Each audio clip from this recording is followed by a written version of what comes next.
साथियों, हमारे YouTube channel ज्योतिष महिमा राकेश फलित ज्योतिष पाठ 124 में आप सभी का स्वागत है। सभी को प्रणाम। अभी तक साथियों आपने योग प्रकरण चल रहा था, योग के बारे में जाना। योगों में आपने सूर्य से बनने वाले योगों को जाना, कुंडली से बनने वाले योगों को जाना, उसका चंद्रमा से बनने वाले योगों को जाना, शुभ योगों को जाना। अब योग जीवन के बारे में अभी आप लोगों ने समझा कि जीवन में कौन सा हमको सुख होगा, राजयोग देगा कि नहीं देगा, हम समृद्ध रहेंगे, बली रहेंगे, इन सब बारों में। उसके बाद आगे सभी की जिज्ञासाएं एक ही होती हैं कि धन हमारे पास होगा कि नहीं होगा। तो अब हम अत्यंत धनी योग की बात कर लेते हैं कि अत्यंत धनी योग, अब धन योग की हम चर्चा कर रहे हैं, उसमें अत्यंत धनी योग की बात करेंगे और इसको प्रत्येक लग्न वाइज आज हम समझने का प्रयास करेंगे। तो धन योग में किसको देखा जाएगा? अब धन योग में पहले किससे समझेंगे? धन योग को समझने के लिए हम तीन भावों को देखते हैं। लग्न जो है, मेन तो लग्न होगा, क्योंकि लग्न जो है हमें पहला भाव लग्न होता है। तो प्रथम भाव धन योग को जानने के लिए प्रथम भाव,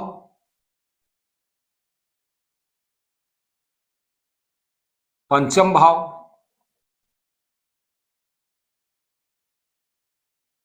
एकादश भाव। तो ये तीन भाव क्यों हम समझते हैं? अब इसे आप समझे, तीन भाव हम क्यों लेते हैं। प्रथम भाव जो होता है, प्रथम भाव हमारा शरीर, हम स्वयं होते हैं। तो ये क्योंकि धन की आवश्यकता किसे होगी? हमको स्वयं को होगी, इसलिए प्रथम भाव की बात होती है। पंचम भाव को बाद में हम समझते हैं, पहले एकादश भाव को समझ लेते हैं। एकादश भाव आय का भाव होता है। धन की आय हमको कितनी होगी, धन की आय कितना होगा। आय जब तक हमारे पास आय नहीं होगी तब तक हम नहीं, तो धन एकादश भाव को इसलिए लेते हैं कि आय। और पंचम भाव को इसलिए लेते हैं, पंचम भाव बुद्धि का भाव है, हमारे बुद्धि विवेक का भाव है कि धन तभी आएगा जब हमारे पास बुद्धि विवेक होगा, इसलिए पंचम भाव को लेते हैं। और पंचम भाव के एक और गुण भी है कि पंचम भाव सभी ग्रह अपने से सातवें जरूर दृष्टि देते हैं। तो पंचम भाव से एकादश भाव ये सातवां भाव होता है। अब गिन लीजिए कि पांचवा भाव ये है, तो 1 2 3 4 5 6 7, ये एक सातवां भाव होता है। तो इसकी दृष्टि यहां होगी और आय भाव की दृष्टि विवेक पे होगी। तो विवेक आय को देखेगा, तो विवेक पूर्ण आय, विवेक से आय जब भी होगी तो आय के लिए विवेक की आवश्यकता होगी, और आय होगी तो विवेक होना आवश्यक है। उसको धन को संचय करने के लिए, धन को खर्च करने के लिए विवेक की आवश्यकता है। इसलिए इनको तीन भावों को देखना दिख रहे हैं कि प्रथम भाव, पंचम भाव और एकादश भाव। अब आइए हम आप चलते हैं कहां पे, कि इस भाव को शुरू करते हैं कि प्रथम भाव से क्या है कि नंबर 1 लग्न जो होता है, कौन सा लग्न होता है? मेष लग्न।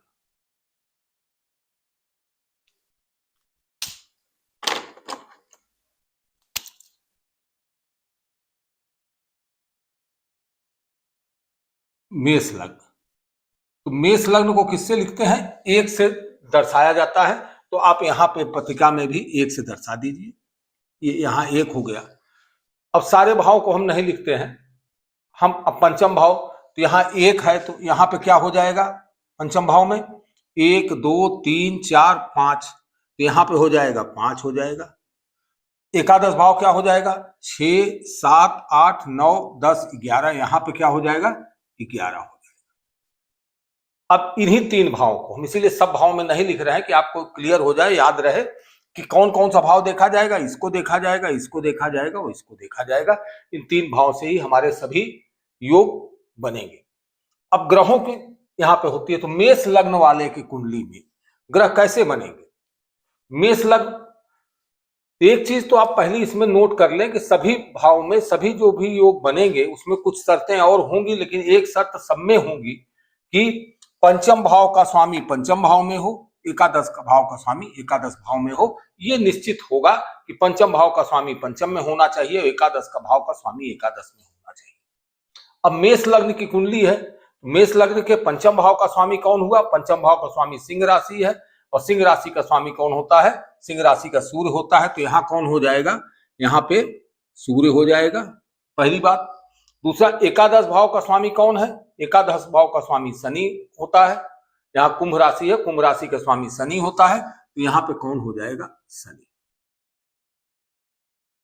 तो ये शर्त तो पूरी, तो हम इसको लिख भी देते हैं यहाँ पे कि पहली शर्त जो है इसमें है, तो पहली शर्त है पंचम भाव,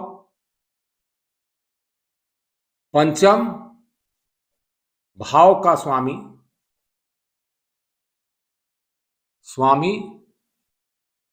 पंचम भाव में हो।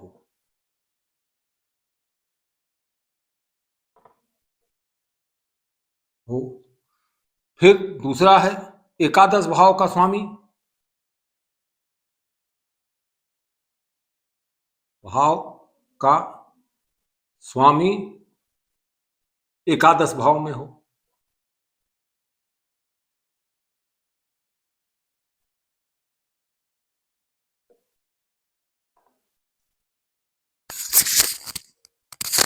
अब पंचम भाव का स्वामी पंचम भाव में हो, एकादश भाव का स्वामी एकादश भाव में हो। अब मेष लग्न में एक चीज, एकादश भाव का स्वामी शनि हो गया। मेष लग्न में एक शर्त और भी होगी, चंद्र और गुरु एकादश भाव में हो, चंद्र गुरु के साथ हो। यहां पे चंद्र, तीसरा इसमें शर्त है चंद्र और गुरु एकादश स्वामी के साथ, चंद्र और गुरु एकादश स्वामी के साथ हो।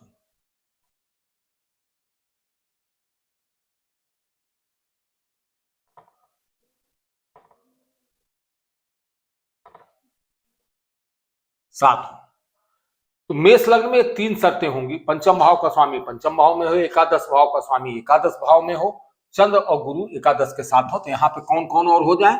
चंद्रमा हो जाए और गुरु हो जाए। तो अब आपने ये जाना समझा कि ये क्या हुआ। ऐसा यदि किसी कुंडली में आप देखते हैं तो ऐसा व्यक्ति अत्यंत धनी होगा। इसको धन प्राप्त करने में कोई विशेष परिश्रम नहीं करने पर बिना परिश्रम के से धन प्राप्त होगा, धनवान होगा। ये किसी भी स्थिति में रहे, धन इसके पास हमेशा रहेगा। धन से किसी तरह की इसको, अब कारण क्या है, क्यों? अब देखिए, धन विवेक का स्वामी सूर्य है, जो विवेक देगा। उसकी दृष्टि कहां हो गई? उसकी आय भाव पर दृष्टि हो गई, तो आय में वृद्धि करेगा, क्योंकि आय पर दृष्टि होगी जब विवेक मानकित विवेक पूर्ण आय की प्राप्ति होगी। शनि जो है यहाँ का स्वामी यही हो गया, तो आय भाव का स्वामी वही हो गया। साथ में चंद्रमा मन का कारक है, मन का कारक जो है आय भाव में बैठा, तो मन में इच्छा ये रहेगी कि हम ज्यादा से ज्यादा आय प्राप्त करें। गुरु धन भाव का कारक, धन का कारक होता है, धन का कारक होकर गुरु आय भाव में बैठा, धन को देने वाला हुआ। ये आपने समझा कि मेष लग्न की कुंडली में है। दूसरा जो है, अब दूसरा लग्न कौन सा आता है? वृष लग्न आता है। वृष लग्न, दूसरा वृष लग्न की बात कर लेते हैं। अब वृष लग्न में क्या है? वृष लग्न में शर्त, पहली शर्त तो वही है कि पंचम भाव का स्वामी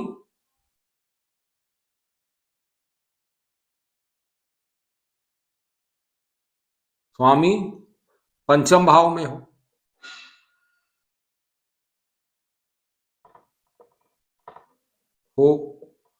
फिर एकादश भाव का स्वामी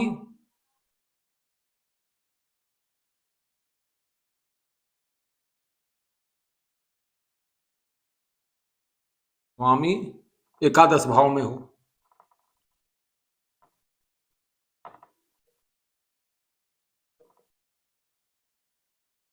अब ये दोनों शर्त, अब ये यहां पे अब आप बदल लीजिए। यहां पे हम बदलते हैं तो यहां पे क्या हो जाएगा? ये 2 हो जाएगा, यहां ये 6 हो जाएगा, और यहां पे 11 था तो यहां 12 हो जाएगा। अब देख लीजिए, 2 3 4 5 6 7 8 9 10 11 और 12, ये चीज भी अब क्या होगा? यहां से ये चीज हट जाएगी अब दोनों। अब ये इसलिए हम एक एक लग्न वाइज बता रहे हैं, एक ही चीज बता के कह देते तो आप समझ जाते, तो बहुत से लोग भूल भी जाते, लेकिन इसको हम 12 लग्न बताएंगे। तो 12 लग्न में आप ये देखिए कि क्या हुआ कि शर्त वही है, पंचम भाव का स्वामी पंचम भाव में। तो पंचम भाव का स्वामी कौन हुआ? पंचम भाव का स्वामी बुध हुआ। तो बुध यहां हो, एकादश भाव का स्वामी एकादश भाव में हो तो एकादश भाव का स्वामी कौन हुआ? गुरु हुआ। अब ये आपके विष लग्न की बात, यहां पे क्या क्या हो। और फिर तीसरी शर्त इसकी है, तीसरी शर्त है चंद्र मंगल, चंद्रमा और मंगल एकादश के साथ हो, एकादश स्वामी के साथ हो।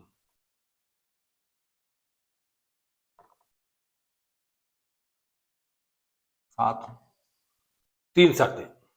तो हुआ क्या, पहली शर्त पंचम भाव का स्वामी पंचम भाव में हो तो पंचम भाव का स्वामी पंचम 6 है, गुरु यहां है। एकादश भाव का स्वामी एकादश भाव में है, चंद्र मंगल एकादश स्वामी के साथ हो। तो यहां पे कौन कौन हो जाए? यहां चंद्रमा हो जाए और यहां मंगल हो जाए। पहले में क्या था? चंद्र और गुरु साथ में था, यहां हो गया रहा था किसके साथ में? 11 था, शनि के साथ चंद्रमा गुरु हो रहा था। बुध देखिए विवेक, अब विवेक पे दृष्टि किसकी हो रही? चंद्रमा की, गुरु की, मंगल की। मंगल हमको तेजी देता है, मंगल हमको अधीरता देता है, तो धन पाने की अधीरता देगा। गुरु जो है धन का कारक है, धन का कारक गुरु है, धन भाव का स्वामी है, उसकी दृष्टि विवेक पर पड़ रही तो धन प्राप्त करने के लिए विवेक देगा। चंद्रमा मन का कारक है तो मन की दृष्टि है तो मन धन पाने की इच्छा जागृत करेगा तो मन होगा। और बुद्धि का स्वामी जो है, यहाँ बुद्ध स्वयं बुद्धि के देवता होते हुए अब यहाँ का स्वामी बुद्धि का स्वामी की दृष्टि जो है इन पे पड़ रही तो धन को तो अत्यंत धनी बना देगा विष लग्न वालों को, अगर ये स्थिति विष लग्न में बनती है। तीसरी कुंडली कौन होगी? तीसरी कुंडली होगी विष लग्न के बाद मिथुन लग्न। मिथुन लग्न, अब मिथुन लग्न में क्या शर्त होगी? तो अब इसको ही पहले पत्रिका बना लीजिए, पहले हम पत्रिका बना लेते हैं।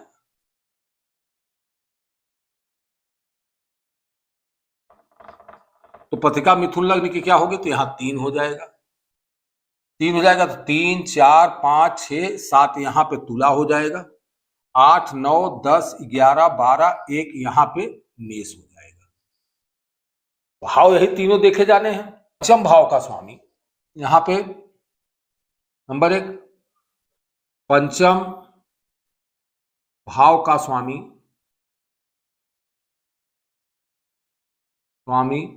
पंचम भाव में हो,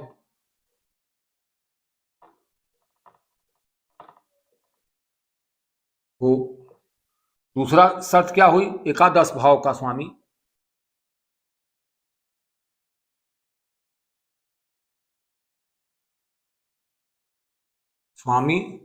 एकादश भाव में हो।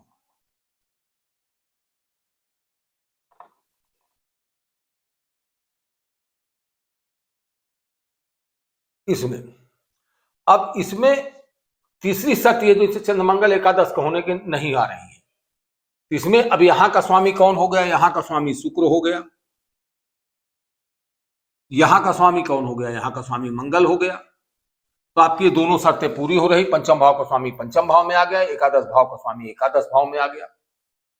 यहां पे क्या हुआ? शुक्र कामनाओं को देखता है। यहां चंद्रमा की, जैसे यहां पे आपको चंद्रमा और गुरु की आवश्यकता हुई, गुरु धन के कारक गुरु है, अब यहां गुरु कारक की आवश्यकता नहीं पड़ रही क्योंकि दूसरा गुरु शुक्र जो है यहां पे है, उसकी दृष्टि हो गई।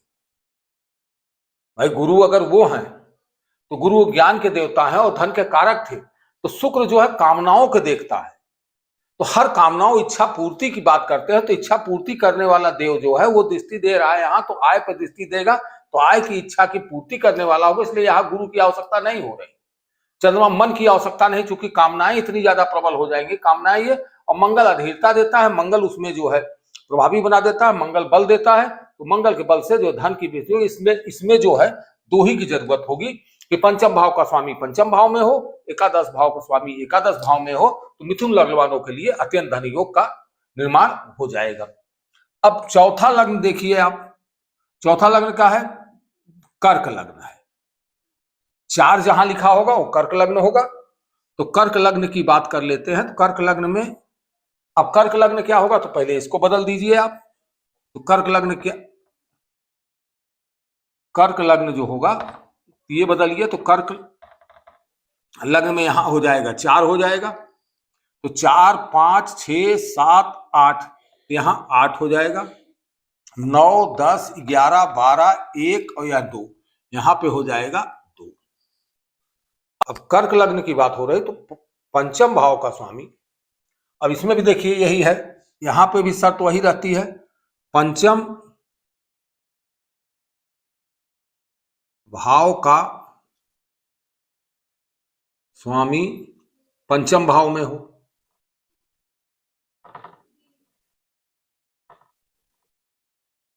हो, दूसरा है एकादश भाव का स्वामी,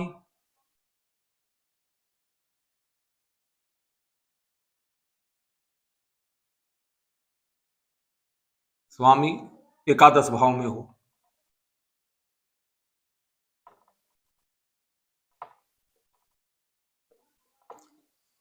अब पंचम भाव का स्वामी, पंचम भाव में, पंचम भाव का स्वामी कौन हुआ, यहां हो गया मंगल हो गया।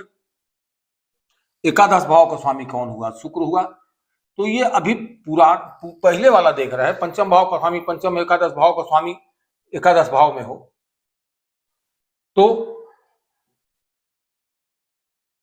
अब मंगल अधिकता देने वाला, सेम पोजीशन पीछे अभी आपने जो इसमें देखा था मिथुन लग्न में, वही पोजीशन यहां बन रही, लेकिन शुक्र यहां का, मंगल यहां हो गया था, शुक्र यहां हो गया था। अब पोजीशन ये हो रही है कि शुक्र यहां है, मंगल यहां है, तो ठीक वही स्थिति जो है मिथुन लग्न में एक ही स्थिति होती है, बस ग्रहों का जो है बदलाव हो जाता है, इसलिए उसमें कोई अंतर नहीं आ रहा है। ये विवेक के स्वामी हो गए, ये शुक्र कामनाओं का स्वामी यहाँ आय में आ गए, स्थिति वही बनी रहेगी क्योंकि दृष्टियां एक दूसरे पे हैं। तो ये भी अत्यंत धन योग कर्क लग्न वाले, मिथुन लग्न वालों के लिए मंगल यहां होगा, शुक्र यहां होगा, और कर्क लग्न वालों के लिए मंगल यहां होगा और शुक्र यहां होगा। तो ये अत्यंत धन, इसमें कोई अन्य शर्त नहीं लागू होती है। दो में अन्य शर्तें लागू हो रही है, मेष लग्न में चंद्र गुरु के साथ हो एकादश भाव का स्वामी, और वृष लग्न में चंद्र मंगल के साथ हो एकादश का स्वामी। अब पांचवी राशि, पांचवा लग्न क्या आता है, सिंह लग्न। सिंह लग्न, तो सिंह लग्न के पांचवा सिंह लग्न की बात जो आती है, तो सिंह लग्न में पंचम भाव का स्वामी, इसमें भी वही पोजीशन होगी कि पंचम भाव का स्वामी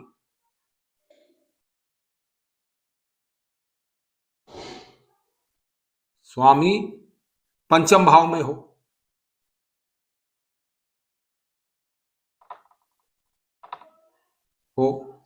दूसरे शर्त क्या होगी, एकादश भाव का स्वामी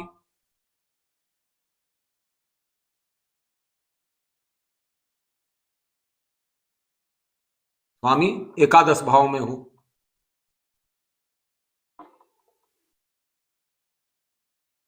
अब इसमें तीसरी शर्त नहीं लगेगी।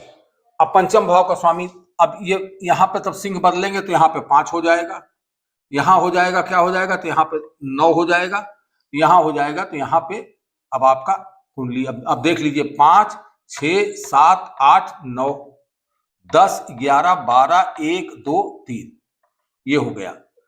अब शर्त वही है, अब आपको समझ में आने लगा होगा, शर्त वही है कि सिंह लग्न वालों के लिए क्या है कि पंचम भाव का स्वामी पंचम में हो। तो पंचम भाव का स्वामी कौन हुआ, पंचम भाव का स्वामी गुरु हो गया, गुरु हुआ। एकादश भाव का स्वामी एकादश भाव में है, तो यहां कौन हो गया, यहां पे बुध हो गया। अब यहां भी देखें आप, ये चीज तो क्लियर है कि विवेक का स्वामी, विवेक का भाव है, विवेक का स्वामी गुरु हुआ। यहां आय का स्वामी बुध हुआ। तो बुध आय भाव के स्वामी की दृष्टि विवेक पे पड़ रही, विवेक की दृष्टि जो है आय पे पड़ रही, तो ये दोनों तो मिल रहे हैं। गुरु जो है कारक भी हो गया, धन का कारक भी हो गया, और धन का कारक हो गया तो धन का यहाँ का कारक, यानी धन, ये धन है, धन का कारक यहाँ आ गया और अपने घर पे दृष्टि दे रहा है। बुध विवेक का है तो विवेक का यहाँ आ गया और यहाँ से यहाँ पे दृष्टि दे रहा है।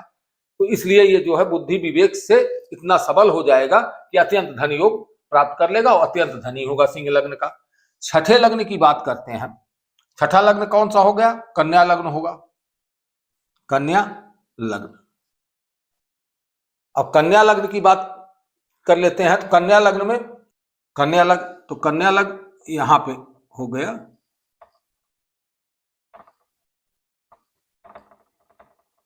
तो यहां क्या हो जाएगा, कन्या लग्न में यहां 6 हो जाएगा, तो यहां 7, 8, 9, 10, तो यहां हो जाएगा 10 हो जाएगा, 11, 12, 1, 2, 3 और यहाँ पे 4 हो जाएगा।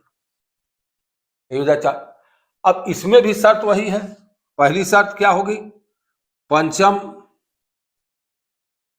भाव का स्वामी पंचम भाव में हो।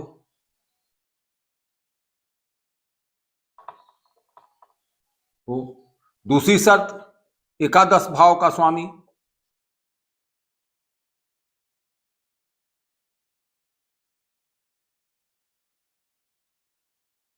एकादश भाव में हो।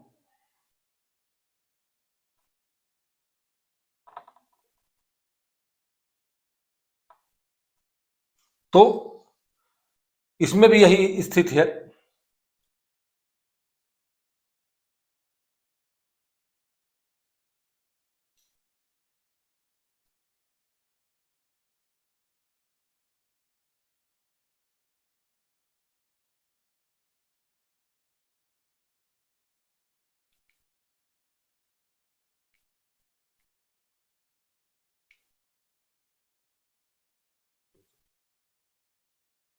अब